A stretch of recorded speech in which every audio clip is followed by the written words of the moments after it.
The Secrets of Technology is brought to you by the StarQuest Production Network and is made possible by our many generous patrons. If you'd like to support the podcast, please visit sqpn.com/give.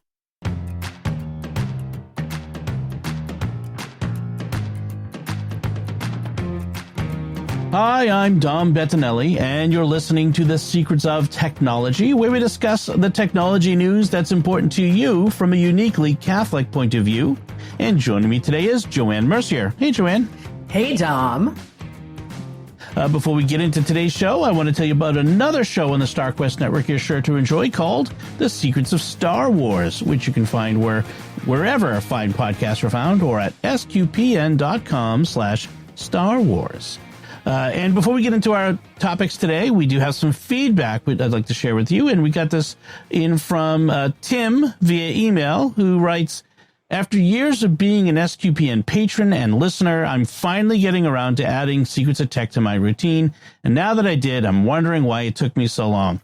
Welcome, Tim. Yeah, hi there. I have a few thoughts regarding the most recent episode on cutting the cord. First, my wife and I never planned to get Peacock, but we discovered that they offer first responders a discounted price of $1.99 monthly with commercials for the first 12 months. My wife is a nurse, and we found this discounted membership extremely helpful when my wife was on maternity leave after we had baby number 4 early this year. Congratulations. It never hurts to look for a first responder discount, military discount, or another discount specific to a person or their family. I just want to pause there and reiterate, yes, you can find first responder discounts and military discounts everywhere. I was on the T-Mobile site earlier, and they have a first responder discount program. Apple does one has a military discount. So, I mean, if you're in the military, I think already. But definitely, if you get someone in the family who's a doctor, a nurse, a firefighter, policeman, EMT, look for these discounts. Then second, he says, I've started rotating paid subscriptions, both audio and video, in the last few years. This strategic approach limits our options for paid viewing and listening at any given time and helps us get the most out of a service at any time. That approach won't work for everyone, but it's benefiting our budget. And then he adds, but don't worry, our patronage of SQPN never leaves the spending rotation. So thank you, Tim. Thank you so much. And that's a strategy you outlined, Joanne, about the subscribing when the thing you want to watch is now available on that service, and then drop it for a while and save some money. People do it all the time, and it works. Yeah. And I know the companies know that this happens as well. Yeah. So it's built into the system. Then finally, third, you discuss paying or not paying to have commercials removed. I don't like commercials, but for financial reasons, I will usually tolerate them. However, I have 4 kids under 8 years old, and I would rather let them play with a box of broken glass than watch most commercials these days. Yeah, I agree. I've included a link to an article that discusses the issue of kids and ads, including tips for helping kids become smarter, ad-resistant consumers. And I'll put the link in the show notes. But you're right, Tim. My wife and I have often had the thing when on the rare times when we've watched ad-supported TV like sports or parades. We like the Christmas, Thanksgiving parades, that sort of thing. Being hot on the remote control to switch, because sometimes the ads are like, why are they showing this? So I agree with that. But as my kids have gotten older, sometimes I do stop and say, now look at this ad. What are they selling you? How are they selling it to you? What are the tricks that they're using to convince you that this is for you? That's a good opportunity for parents to make your kids savvy. That's a savvy really consumers. Good idea, Dom, because it gets them used to, this isn't all, everything that this commercial is trying to tell you isn't really real sometimes. Like if you believe the Progressive or Geico commercials, we have a few issues to talk about, don't we? Exactly. And it's the same goes with online ads too. One thing I do want to address, the Peacock. Peacock does a very interesting thing that I wish the others would adopt. If you, for say, that you get into one of their discounted plans, like say you get I missed the $19.99 for the whole year plan. They will allow, that one is with ads. They will allow you to jump up to the without ads. So you pay your one price of $19.99 for the year. and then you pay $6.99 a month to get the without ads. I think that's not a bad deal. So if you start to figure it out, you're still saving money, but now you have the opportunity not to get ads. And I think you can get off of that. Like, say you just don't want ads for a couple of months. I hear a lot of people on Reddit talk about that. I have not yet tried it, but I will the next time to see how it works. I haven't tried Peacock yet, but I may in the future give it a shot just even to see, because I'm thinking. I wish Hulu would do it. Let me tell you, those commercials on Hulu and Disney Plus are driving me just a little nuts right now.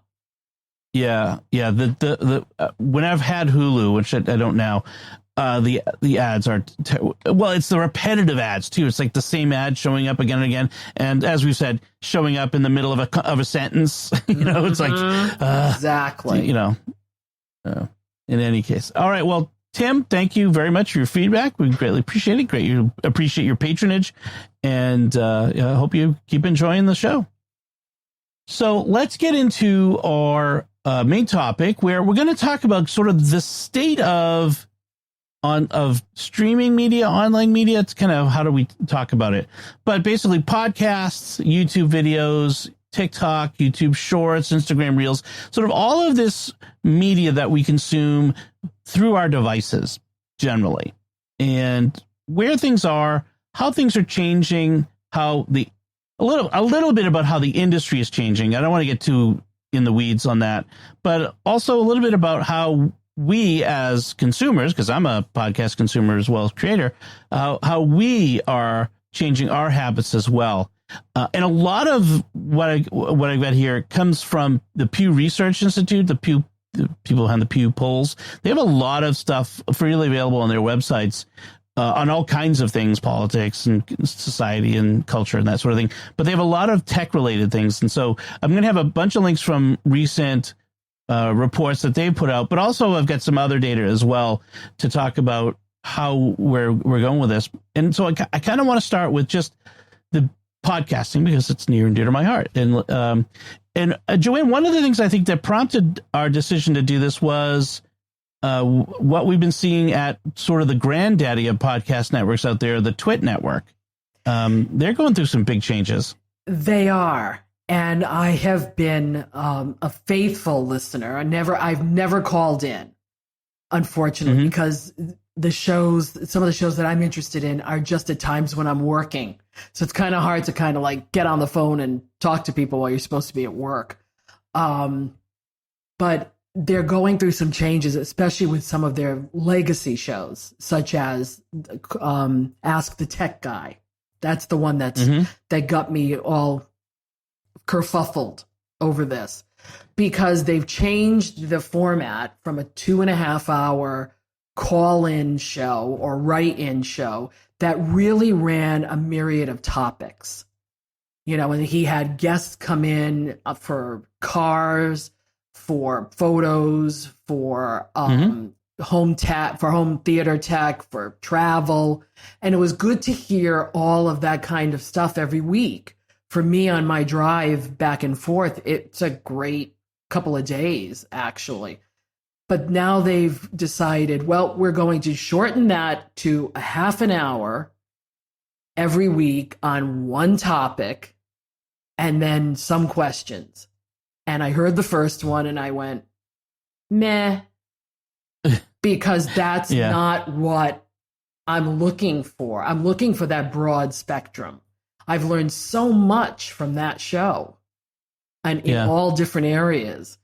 And I've never always agreed with Leo, and I don't think anybody can. Yeah. But when you take something away, they're looking for a different audience, I think, and that's what I'm concerned with the most.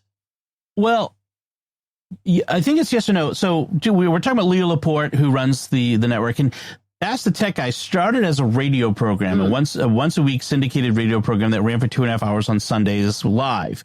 And I think that was sort of a legacy of that for a long time. I think it's no longer a syndicated radio show, if my understanding is correct. Somebody else has it now. Right. They do it once a weekend instead of twice a weekend. Okay.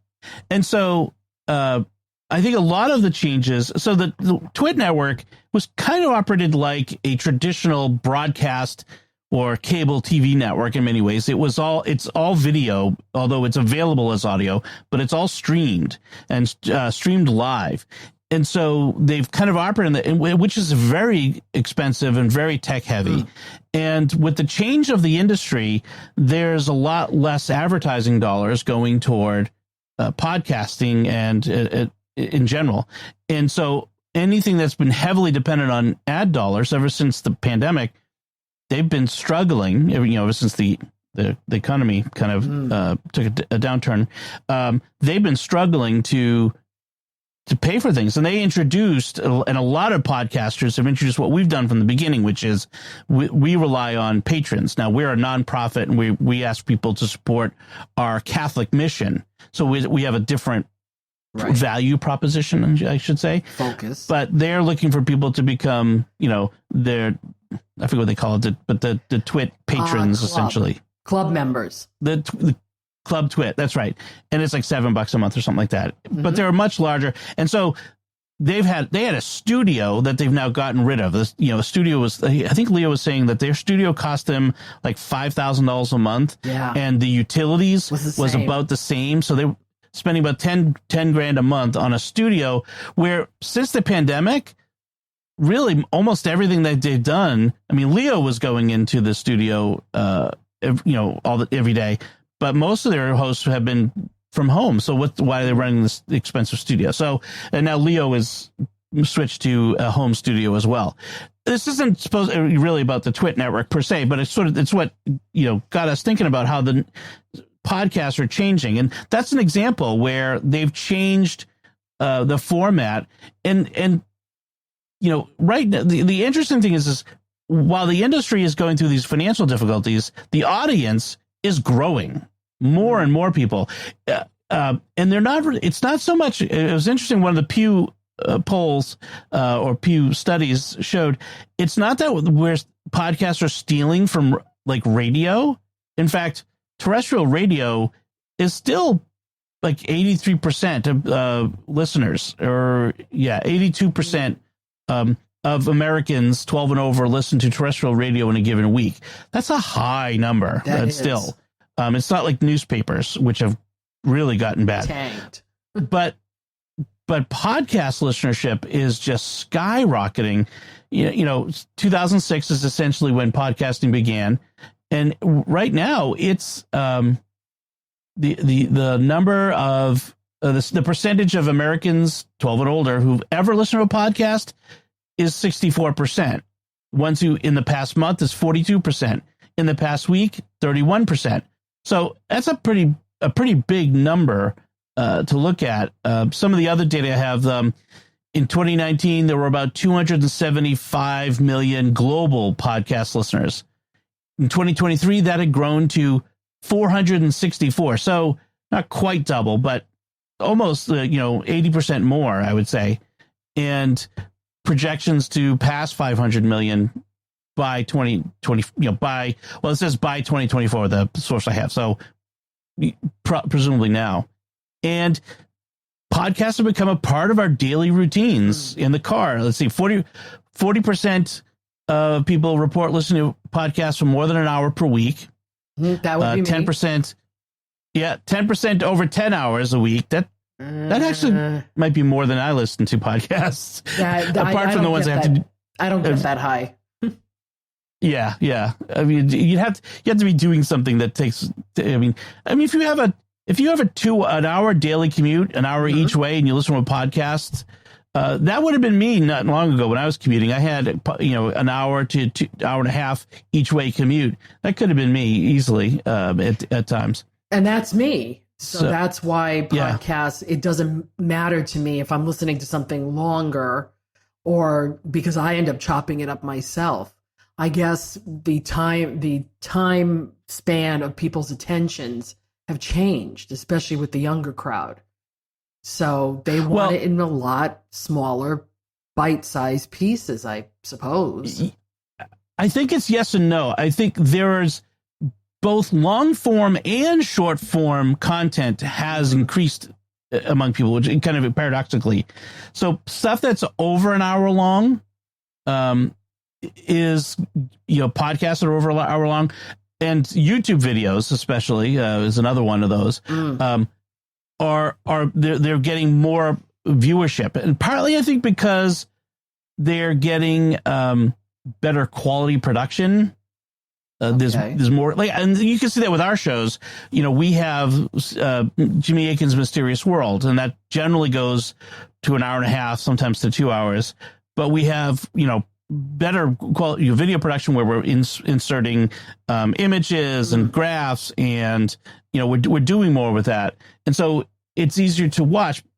But even with a podcast, I think people are being drawn into more interesting stories. If the content is interesting, people will get drawn in and will listen longer. But the industry has really been pushing the short form. The video industry has been pushing short form video, and we can talk about that in a minute too. Yeah, and I think that's what's got me a little kerfuffled, because in my particular instance, I am a member of Club Twit. So I do spend my $7 a month. And now I'm looking at the fact, well, what am I really listening to anymore that really catches my attention? And it's probably only Mac Break Weekly. So you can buy subscriptions just to the particular podcast. And I think I'm going to go down from $7 a month to $3 a month, because the others I can catch and I'll just speed through the commercials, because that's the difference. When you're in Club Twit, there are no commercials whatsoever. But if you can still get his content for free, but there's a lot of ads, and I spend a lot of time just hitting the button to go through. So, but I'm finding I'm going to be listening to less and less now, because Hands-on Tech is definitely different than Ask the Tech Guy. It's a different format. Right. Yeah, and I listen. The two I listen to on Twit Network are Mac Break Weekly and iOS Today. iOS Today has changed. They've gotten shorter, briefer. And you go by topic. The stuff they got rid of. What's that? I go by topic on that. So every week I look. If the topic interests me, I'll listen to it. If it doesn't, it gets jettisoned. Yeah. So that's why I'm just looking at my ad dollars. What do I want to spend my ad dollars on? And now that there's so many of these, services, that it's becoming by the show as opposed to by the service, the network. Like with StarQuest, let's just right out there. We give everything away for free. Like, you get everything, even the stuff that's for patrons eventually makes its way into the general release channel. Patrons get a few perks that the general doesn't, the general audience doesn't, like, they get to ask Jimmy questions in the patron question episode, that sort of thing like that. But in general, all of our circuits are there, and it's the whole network. You're supporting the whole network, not just any one particular show. Now, I apart from Twit, I also listen to podcasts from the Relay.fm network, which is another tech-focused network. And I listen to two shows there, Mac Power Users and The Automators. And those ones you can support. You can get them for free, but if you want the ad-free version with an additional extra segment that they add on at the end each week, you can support them by individual show. So there's a couple of options there. So I don't mind doing that. That's not, I'm not looking for the free. Look, I've done the free stuff for years, but I supported Twit because I felt that, yes, I'd been listening to them. So yes, I should support them. As someone who's created her own podcast before, I have a tough time trying to figure out how to monetize it, because I'll look at it and go, and other people are doing the exact same thing, so why shouldn't I give it out for free? So there's definitely a give and take here on, how much is it worth to you? And is it going to become just like everything else? Like we talked about streaming the last time I was here. Is this going to be another thing you've got to put on your spreadsheet to try to afford? Mm-hmm. Well, and do you have a big enough audience to justify? Do you have enough content to make you stand out for people to spend them? I wish there was a way to have people give you $1, just $1 a week, or, $1 an episode, or 50 cents an episode, or something easy that didn't even take, hardly any, because frankly, as a creator, we'd be better off if we could get 90% of our audience giving us 50 cents an episode instead of relying on, probably less than 10% of our audience supports us financially, in general. And we're doing okay. I mean, the more support we get, the more we can grow the network and provide even more content and better content. We can improve the content you're already getting, but it's sort of, it's one of those things where, you either rely on a very small group of very generous. I mean, all of our patrons are generous, but a smaller group of people giving more, or a larger group of people giving less. And honestly, I'd almost rather the larger group, because it also makes me as a creator less susceptible to small groups of people deciding we're not worth it. You know what I mean? If you have 100,000 people and 10,000 people walk away, that's a lot less, painful than if you have 100 people who support you and 10 of them walk away. It's the same percentage, but it's more impact. Yeah. So other things with YouTube, for instance, YouTube has really been emphasizing YouTube Shorts. They looked at TikTok, saw the competition from them, and said, we need to emphasize short video. And that has increased dramatically, mostly because YouTube, the algorithm pushes it. I bought my husband a YouTube premium subscription one year for Christmas. And it was the gateway drug into the man watches YouTube now constantly. Because that's where he likes to learn about things. So for him, YouTube is the place to go. He never watches the shorts. He's not a TikTok person. So and I'm going to get him another subscription. Again, he went the year without it now. And he's like, these commercials get to be a bit, because again, the algorithm just kind of drops them in willy nilly. So that tracks with who's consuming the different types of content. The shorts are vastly preferred by younger audiences. When you look at TikTok, for instance, the where's the 90? Well, no, that's not the age. There's a me no do the tiki-taki. Yeah, I don't install TikTok mainly because I just don't want the Chinese government knowing what's on. It's same here in my business. But it's a pretty good indicator of how people are, consuming the. Okay, so a majority of U.S. adults under 30 say they use TikTok. So this is self-reporting. 62% of those 18 to 29 use TikTok. Yikes. For 65 and over, it's 10%. It drops dramatically from the 18 to 29 to 30 to 49 is 39%, 50 to 64 is 24%. Of the people in those groups, they report using it. So it is decidedly aimed at a younger audience, shorter attention span, and it's addictive. When you get into the stream, whether it's Reels, YouTube Shorts, or TikToks, you watch a 2-minute video and you just scroll up and you watch another one and you scroll up and you watch another one. And before you know it, 2 hours have gone by. You've been, the problem I have with all of these is that YouTube, Instagram, and TikTok, they're algorithm generated.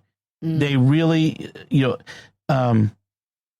like regular YouTube or podcasts, you subscribe, and discovery is an issue. Like, how do I find new podcasts? How do I find new YouTube channels to watch? And there's an algorithm with YouTube. But the algorithm is really strong in the short form videos, and it punishes you. I've talked about this before. It punishes curiosity because if I want a particular kind of content and it throws something else in there and I stop and watch it out of curiosity, or if I look at something that's not my usual content because I need a particular, I have a, like say your husband wants to learn things, maybe he's learning how to fix a faucet or something. If I look at a video to fix a faucet, suddenly my YouTube is now all DIY home repair stuff. I'm like, yeah, I fixed the faucet. Don't need any more of that. Which is why I think some people have a second YouTube account that they use just for sort of outside the algorithm stuff so that it doesn't affect their usual. Yeah. Like I have a separate, like a separate browser even. I use Brave for one type of YouTube use, and I use Safari for all my regular stuff. And I also subscribe to channels. But discovery on these different platforms is tricky and difficult. How do you find new content? And what kinds of content do you like? But because what was the data on? So for podcasts, 40% of listeners use in-app search bars to discover new podcasts. So whether you use the Apple Podcast app or a podcast player like Podcast Addict or something, people go in and they kind of search for keywords, things that they're looking for: true crime, sci-fi, particular shows that they want to talk more about, history or whatever. And that's 40%. And that's the highest percentage. So it's not even a majority of people use that. That's the most common. But other ways of recommendations. This is why every episode I tell you, listeners, please recommend the podcast to your friends and family, because this is the way we're going to get, grow. This is how other people discover us. Yeah. Most of the podcasts that I have listened to were actually recommendations from other people. Yeah. So that's how I got to see Father Roderick the first time. It was a recommendation from somebody. Yeah, I don't even remember who recommended it. It's been so long. It's been like nearly 20 years. Long time. I don't even want to think about that. But the problem with this, and I see a problem with it only because I'm such a film and TV junkie, is that this is taking, people can say, oh, well, these TikToks are very creative. These YouTube shorts are very creative. But can you sustain it long term and tell a story? We're not learning how to tell stories anymore. We're telling sound bites. We're telling vignettes, which have their place. But what about story from beginning, middle to end with a moral, maybe? Well, and in a lot of these, like TikTok, like for example, there's a lot of these short videos that purport to tell us about, did you know this thing in history about? But it often lacks context. It's so short that it doesn't have the detail and the context that really makes these things valuable.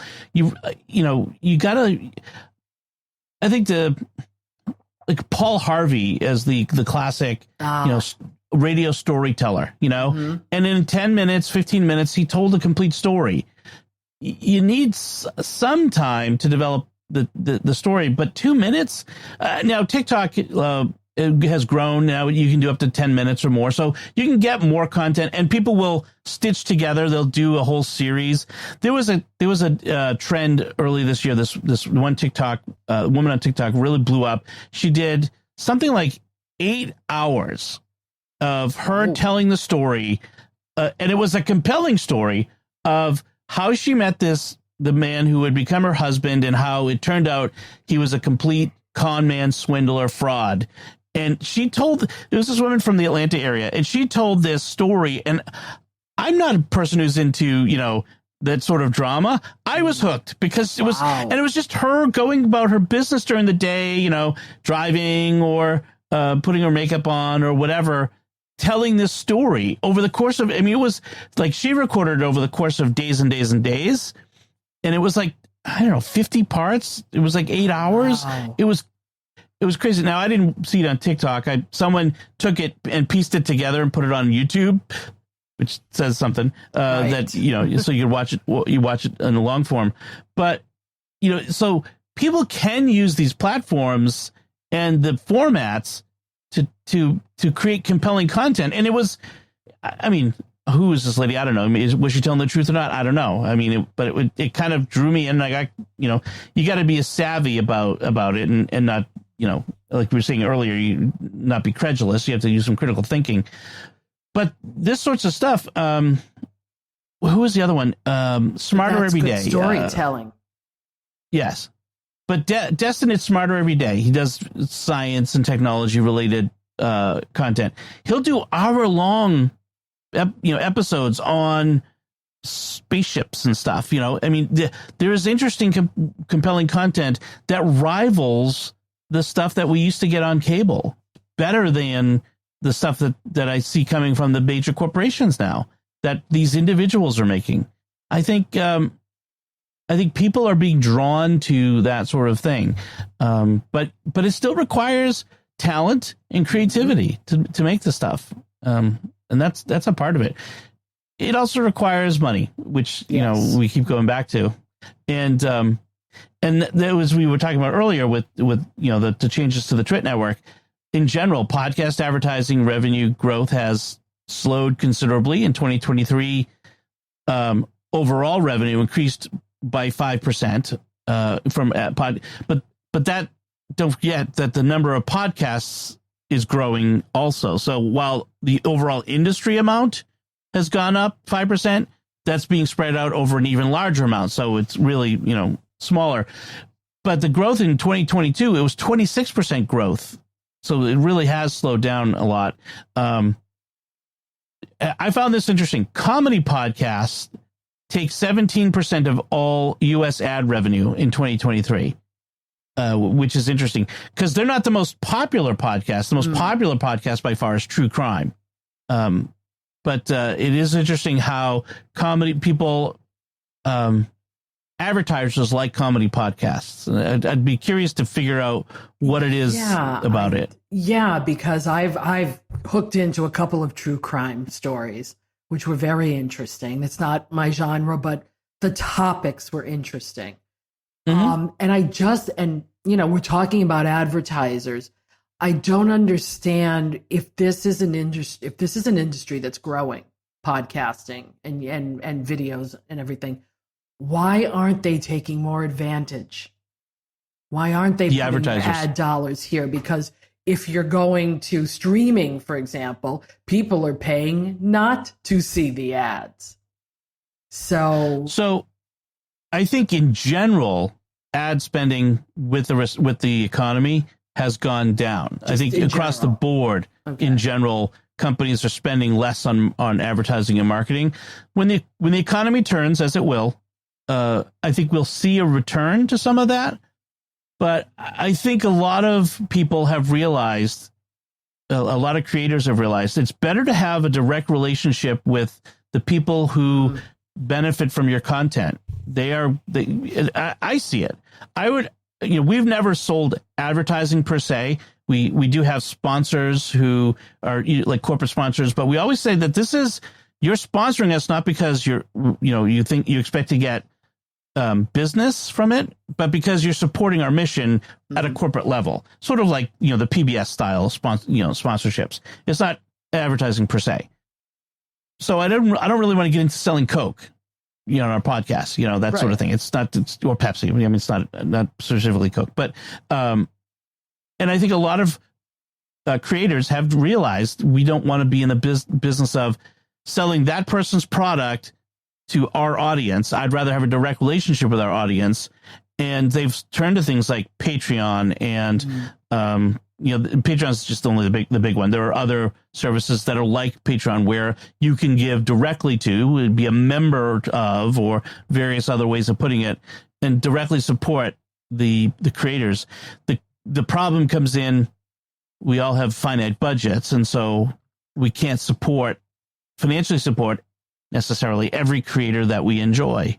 This is the same problem we talked about with cutting the cord a few weeks ago, which was, now that we've unbundled cable, essentially, there are more streaming services that want my money than I can afford to pay. So how do I balance that? And that's become an issue for a lot of these creators, trying to divide up that pie of the support from their listeners or viewers. Yeah, I'm not quite sure what the answer is on all of this. I just know that we, the consumer of such media, have very few dollars to spend. So between podcasts, streaming, cable, one-on-one, even a lot of content folks that I know of in my area of expertise, and not even that, even in the genealogy, for example, are now resorting to, I'm going to give you a series of information and I'm going to charge you directly for it. And this is what my content is worth. And I even have dollars that I can spend there, but how many times can I go to that well? Because some of them are very expensive, but very good. Right. Yeah. And that's, there's different models. There's the sort of buy it and it's yours model, the sort of the gatekeeper model of that, a strict transaction. You give me money, I give you content. Right. I really don't want to do that for StarQuest because that's not our mission. Our mission is to reach as many people as possible. Others are of I'll give you content for free. If you want extra content, that'll cost you a little more. And I think that's a pretty decent model in general. And others are just, something else, some other model, or a combination. We do ads, but we also do, patron support or listener support. Joanne, if you had the answer, you'd be a very rich woman because there'd be a lot of people willing to pay you for that and for how to do it. And I think that's part of it is, this is all in flux. It's all constantly changing. What does it mean for the people listening who aren't creators? I think it means you have to be judicious with where your support goes. You have to be aware that, your behavior is going to directly impact your creators, and be understanding. These people are, a lot of the people are trying to make a living doing this. Once you get to a certain level, I always say like the 100,000 subscriber level is where you can make a living as a YouTuber. I don't know where the number really is for our podcast, but because we're an edge case the way we do things. But so the question then becomes, how do you ensure that the people that you enjoy their content benefit? So it's a mutually beneficial relationship. So I think it's really just be aware of the content. Be aware of the kinds of content you consume, and start thinking about, do I like longer content, shorter content? Be aware of the algorithm and how it influences you and what you consume. Be aware of the ability of certain kinds of platforms to really suck you in and make you addicted. There's one of the things I like about both YouTube regular videos and podcasts is they're complete in themselves. And when I get to the end, I can stop and move on to something else. Whereas with the short form video stuff, it has a tendency to just suck you in and steal time from you. I don't love how I feel after I've spent too much time staring at it because I was bored for a minute and opened it up. And see, that doesn't appeal to me at all. It's like gaming with me. I can watch one or two of those, and the only thing that really annoys me about them is when you click on them, they're very loud. Like, especially if they're on Facebook or on YouTube, all of a sudden it's like, rawr, and my husband sometimes is sleeping, and it's like, oh, sorry. Yeah. I didn't mean to do that. But they want to catch your attention, and I get that. But they're loud. And there's all kinds of gimmicks and tricks that they use to get your attention. I dislike those ones that start sort of like they're a loop, and they sort of start in the middle of a sentence that is only completed once you've watched the entire video, and it starts again. Oh, geez. Which is designed to get you to watch it twice, because that doubles their right. Yeah, and like with TikTok, if your video reaches over a certain number of views, you actually can start to get paid by TikTok from their creator fund. That's how that monetization works. So, so I think being aware of how these things work is really important, and being aware of your own behavior is really, I think, our bottom line.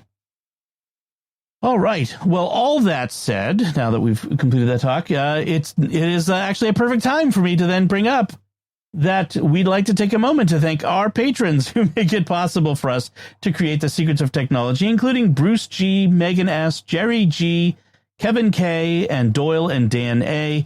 Their generous donations to sqpn.com/give make it possible for us to continue the secrets of technology and all the shows at StarQuest, and you can join them by visiting sqpn.com/give. And as a reminder, I want to point this out every once in a while, we are a 501c3 nonprofit. Your donations are tax deductible to the limit of the law and to consult your tax professional, etc. But we are a nonprofit, so you know. This StarQuest show is also brought to you by Exodus 90 and the Exodus 90 app, a daily companion to help you grow closer to God and to become the man you want to be. This summer, join the Enthronement to the Sacred Heart, the Exodus 90 Summer Book Club, and St. Michael's Lent, beginning August 15th and leading up to the Feast of St. Michael the Archangel on September 29th. Go to exodus90.com/SQPN for a 14-day free trial to the Exodus 90 app and to learn more about St. Michael's Lent. That's exodus90.com/SQPN to join us for St. Michael's Lent starting August 15th. Let's get to some headlines. This one I thought was kind of appropriate, yes. Considering our topic today. From CNN, the era of freeloading is officially over. Aww. And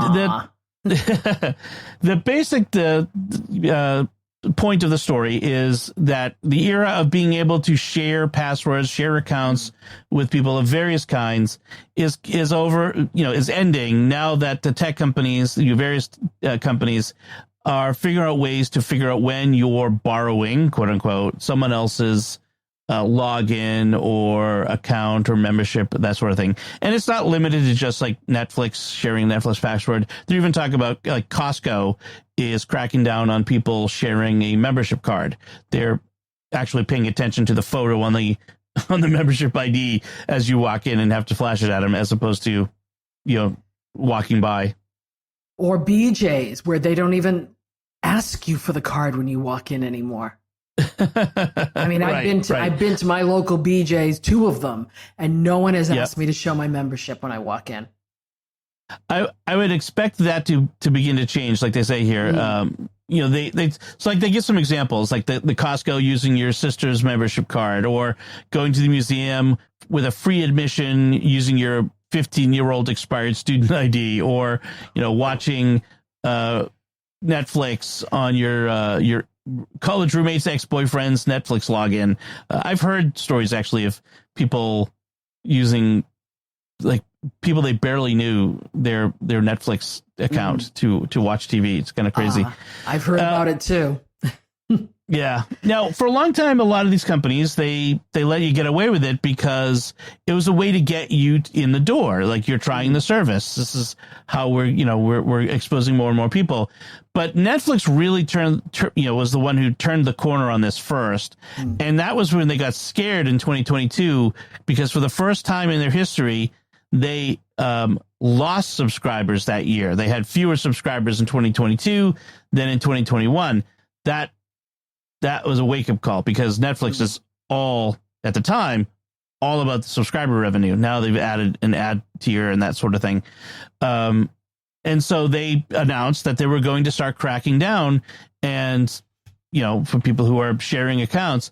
And it actually apparently has worked, because last year they added 30 million subscribers and 9 million in the first quarter of this year. So a lot of those people who were mooching still want to watch, I don't know, Bridgerton, I guess, I don't know, what, Cobra Kai. They want to get on Netflix, and continue to watch their shows. And so they're willing to pony up. Disney has done the same thing with their Disney Plus, Hulu, and ESPN Plus. So it's, what was it? The Costco. I thought this was fascinating. This isn't really tech. Most of Costco's profit comes from the memberships. not from the products. Really? That's how they can sell the product so cheaply. They said they $4.6 billion in revenue last year just from the membership fees. Wow. Which is fascinating. But you get a $1.50 hot dog and soda, so that's practically nothing. Well, my BJ's, the best thing we can get is, cheaper gas prices, which we'll take because both of us travel. But this whole thing about mooching, there's got to be a better way to do this within households, especially because if you've gotten, I'm not going to talk about the 12 million people you've added onto your account because your friends kept giving your login away. But I'm talking about for parents with kids who go to college, and they can't seem to share anymore because there's not a mechanism in place yet that works for everybody, sort of, or if, these things are not cheap anymore. Subscriptions are not cheap. And if you're on a fixed income, okay, I'm going to talk about seniors here. I hate to do it, but I'm going to talk about seniors because I know seniors who pay for they'll go in 2 or 3 together and pay for one of these subscription services. So because they're on a fixed income, what do you do with that when you're saying, okay, we still want your $21 a month, but everyone else that's extra is going to have to pay another $8, $9, $10. No, why don't you make it $5? Why don't you have a sliding thing for seniors or for kids kids in college? Right. Get creative with some of this, and it buys you goodwill and customer service. They forget about customer service, as we can all attend to when we're talking to these companies. Yeah, I think the way they're doing it is, let's just put the flat. You have to pay more for additional people who aren't in your location, in your house, and they'll see how that goes. And if it doesn't go as well, I think they introduce the sliding and the deals. But the idea, I think they want to maximize their revenue. That's what they're really about, right? So of course they do. Yeah. So, but again, it's good PR is better. I still think is better than bad PR. I know some people say, PR is PR, but no. Well, good is always better than bad. Yeah. Good will take you a long way. And when you listen to people, I listen to regular people, not just the Reddit pundits.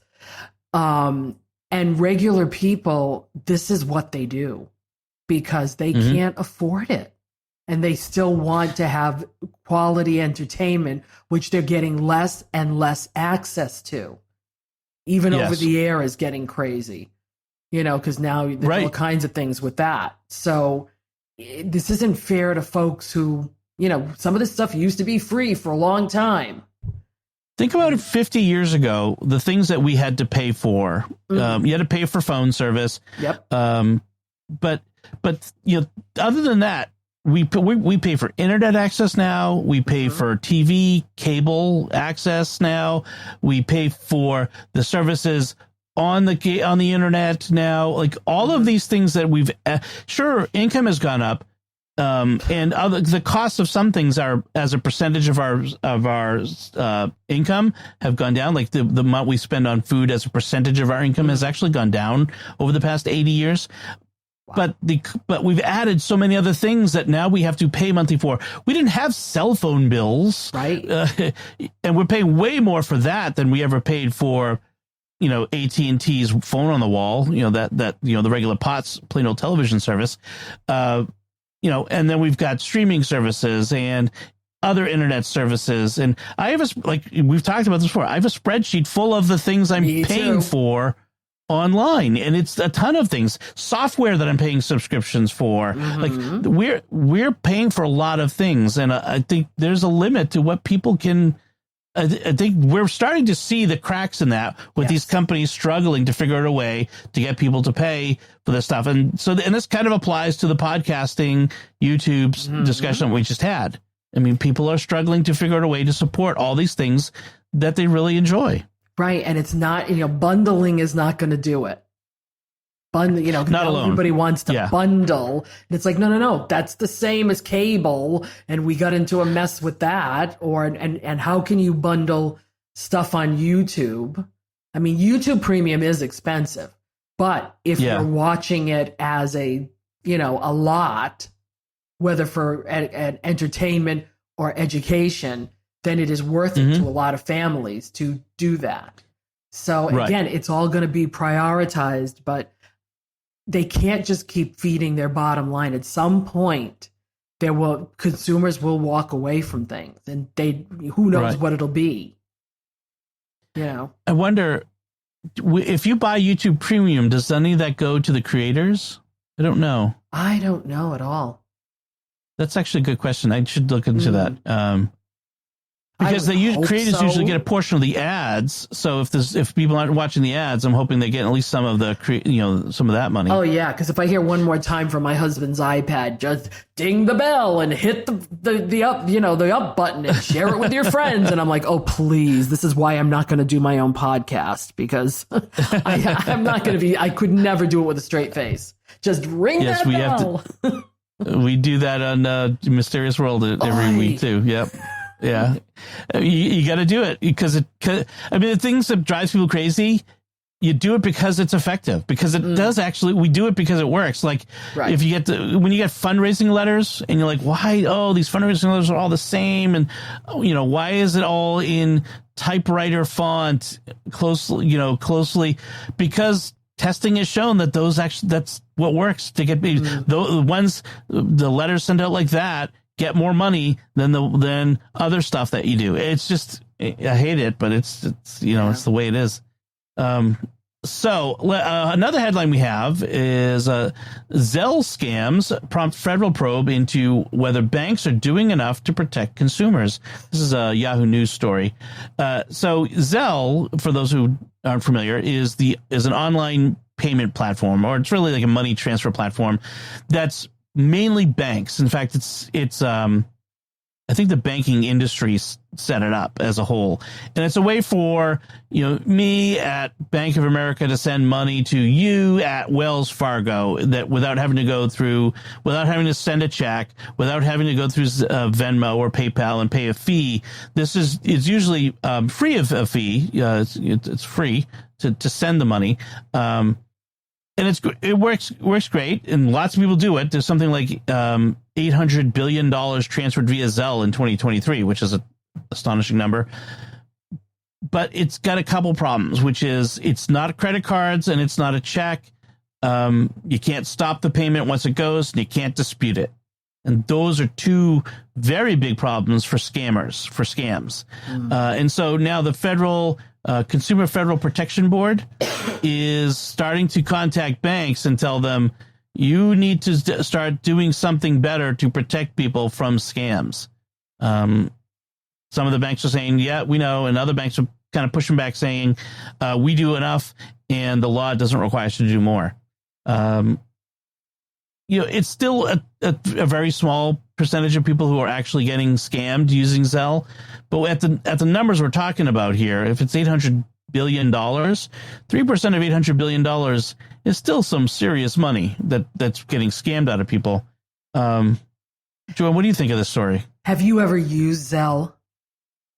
Oh, yeah. Yeah. I have. I do all the time. I haven't for some strange reason. So I know my bank recommends I do, but I'm not. Yeah. I was never too keen on it because, hey, look, I hate giving my card to somebody in a restaurant anymore. So the nice thing about Zelle is you don't give up any personal information. So you're not, all you need is an email address for the person receiving it. Mm-hmm. I'm not sure how that works, but there's something behind the scenes works so that your bank can receive it. So, like, for example, my in-laws will send money for the kids to, hey, I want to send money for so-and-so to go to camp. And they'll send some money via Zelle.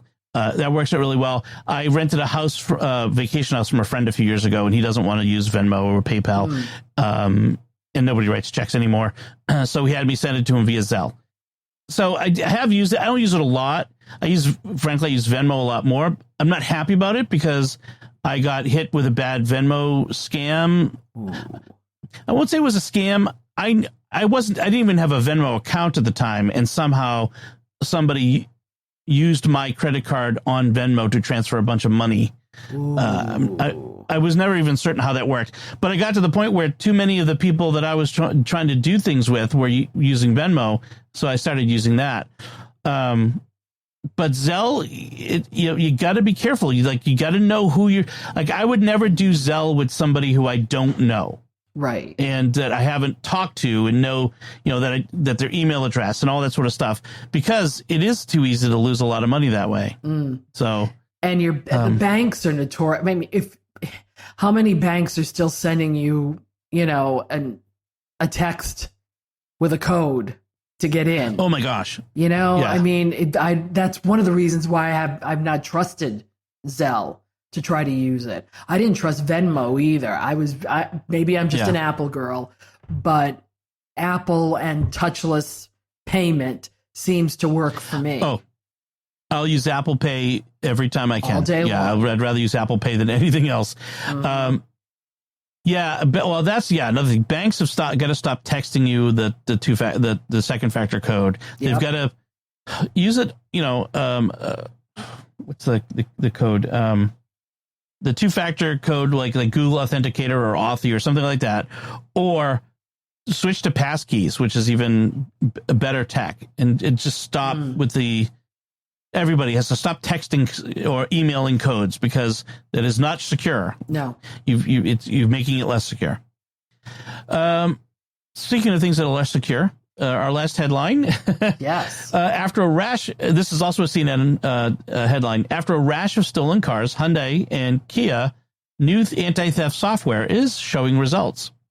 So what happened is pretty much any Hyundai or Kia older than the 2023 models, so pretty much every one of them, was susceptible to this hack. And they don't detail it in the article because, honestly, why make it easier? Although it would probably take about 10 seconds to Google it and find out what it is. But there was a way to steal the car without the key using a software hardware vulnerability in these cars. And so I think it's, this trend started about 3 years ago, videos showing it, and Hyundai and Kia thefts went through the roof. I think it rose between early 2020 and first half of 2023, thefts of Hyundai and Kia models rose more than 1,000%. Wow. Because it was so easy to steal them. And then they rolled out a software patch. And for cars that could take it, not all cars can. For the cars that can't take the software patch, they are actually sending you a steering wheel lock, which is not great, but it's effective. Better than nothing. Probably better to just buy a new car. But my husband will jump in on this and say, and this is why these computers in these cars now I could be driving and they could take over, and I'm like, well. Yes and no. Not really. Yes and no. They can't take over. Yeah. But sure, you could get rid of the computers. We could go back to, the cars of the 1970s, and you could be, buying hundreds of dollars worth of gas every time you need to fill up and be dying at much higher rates, and nobody would want to drive those because they wouldn't have entertainment systems and climate control and all the things that we really take for granted in our cars today that are real driven by computers. Yeah. So that said, as far as this goes, the bottom line is if you're a Hyundai or Kia owner and you haven't gotten the upgrade yet, do it, because most of the thefts have dropped dramatically. I think they said by 64% among cars that have had the upgrade, compared to cars without the upgrade of the same make, model, and year. So if you can get the upgrade, get the upgrade. You makes your car safer. And I don't know if there are Hyundai and Kia owners out there who don't know this, but if you're one of them, you should definitely be checking it out. And if you're a savvy tech person and you own a car that can be updated on its own, like I have a Subaru that can be, do it every once in a while at home. Or if if you don't feel savvy enough, when you go into the dealer, have them do it, because they won't necessarily do it on their own. You have to say, would you please update my software?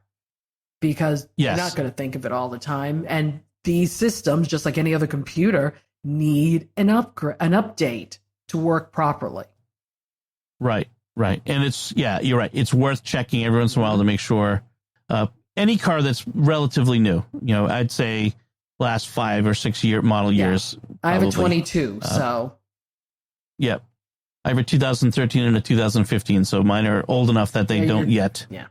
Yeah, you're cool. You'd have to ask on the 15. You'd probably have to ask somebody, the dealer, to do it.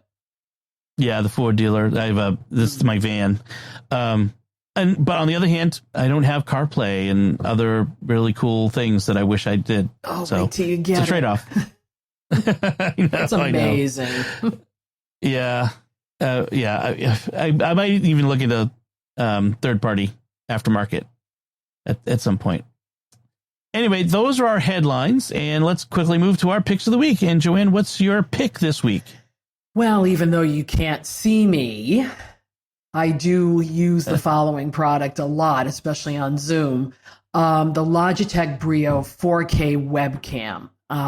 We had beautiful Mac displays at one point, but when we had to go to a 2 operating system household, thanks, Kevin, we needed to not use those anymore, and I needed to get a webcam. And this one by Logitech is 4K. It does say it's Ultra 4K, but I could not tell the difference between 4K and Ultra 4K at this point. It has its own noise canceling mic. It does wide view. You can set the view, whether you want to make it portrait, whether you want to make it a little bit more landscape. It's plug and play. It works very well. I've had it for over a year now. And even though that there's a newer model of it, excuse me, the one I am suggesting is still available for purchase on Amazon, of course. It's $140. But in webcams, you do get what you pay for, because at work, I have the Logitech, the real small Logitech ones. And I'll tell you, folks know when I'm at work and folks know when I'm somewhere else. Yeah. Because the quality of this one and the quality of this one is almost as good as using your iPhone as a webcam. Almost. It's really crisp and clear, and you can play with it to make it even more so. Right. You get software with it to adjust. Yeah. It also the mount, it'll hang on the top of any monitor, but it also has a 1/4-20 standard tripod on the mounting hole on the bottom, so that you could put it on a tripod if you want for something like that. Or a little mount that you suggested a while ago that I ended up buying because it's a gooseneck and it works really well. Yeah. A desktop gooseneck, so you can put it wherever on your desk you want, which is great. I don't love having the webcams on top of the monitors, because I like having my monitor up a little higher. Me too. So that I'm like at the middle of the monitor, not like at the top. My eye level is the middle of the monitor. I think I don't know, works better for me. But in any case, I prefer my camera to be off to the side of the Same monitor. Here. But this is a good one. And on Amazon, it's $144, so which is a pretty good deal. The list price is $200, but Amazon is better. Good. All right. So my pick this week kind of goes along with last week's pick. Last week I picked some software that lets me back up my ebooks from Kindle, not pirate, but it allows me to extract them into an open format that since I've paid for the books, I can have them in perpetuity on my computer, even if I don't have a Kindle in the future. So that was last week. This week is software that's similar, but for audiobooks, and it's called Libation. And it works even better than the one I used last week. It's one piece of software, and you don't have to do all kinds of complicated gyrations. You basically, you install it, and then you enter in your credentials. Like there's a whole where's the step-by-step walkthrough of how to do it. So the I just want to kind of, it's for one thing, I should point out, it is available Windows, Linux, and Mac OS, and then the Mac OS version. So you can install it from the command line. You don't have to, but they have a video that walks you through installing it and that sort of thing. I don't want to go through all the details, I guess, but it's pretty easy. But once it's set up, you can be brain dead and do it. You open up the software and it will show you a list of all of your audiobooks, including the ones that you haven't yet downloaded and backed up. The ones that you've downloaded or liberated, as it says, it has like a area where it has like a stoplights, red and green and yellow. Green means it's downloaded. You have it on your computer, and it's free from the software that prevents you from copying it. The copy protection. But you will also see a list of ones that aren't yet downloaded, and you just say, "Hey, liberate all the rest of them," and keep add the rest to the library, and it does it. It's like just like that. If there are PDFs, sometimes there are PDFs or other materials that go with it. It'll download those as well and keep it all together for you. So I do this because I ran into a spot a while ago where I had to buy the audiobooks of The Lord of the Rings twice because we lost access to the first set. And I'm like, I don't want to have to do that. I paid for this already. I don't want to pay for it again. So this is a way to back up all of those and have them in perpetuity. Don't share them online. Don't pirate. I'm not telling anyone. I don't want anyone to pirate. That's wrong. Because it's not that it just hurts Amazon or Barnes & Noble. It hurts the people who create the content that you're enjoying. You make sure the authors that you enjoy get paid to make these things. They deserve it. So I'm not saying that, but definitely make backups of things. I'm all for that. So this is called Libation. How much was it? I don't even remember if I had to pay anything for it. It's free, but they request a donation. So also make a donation to the people who created this for you. And that's my pick this week. And that's it from us this time. So we'd love to hear from you, what you thought of our discussion. You can let us know by commenting on the show at sqpn.com/technology or the StarQuest Facebook page, facebook.com/StarQuestMedia. Send an email to technology@sqpn.com. Visit the StarQuest Discord community at sqpn.com/Discord. You'll find links from our discussion and our picks of the week on our show notes at starquest.fm/TEC267. Tech267. Remember to like each episode of Secrets of Tech on Facebook, retweet them on X, and leave us comments where you find us. And until next time, Joanne Mercier, thank you for joining me and sharing the secrets of technology. Thanks, Dom. And once again, I'm Dom Bettinelli. Thank you for listening to the Secrets of Technology on StarQuest.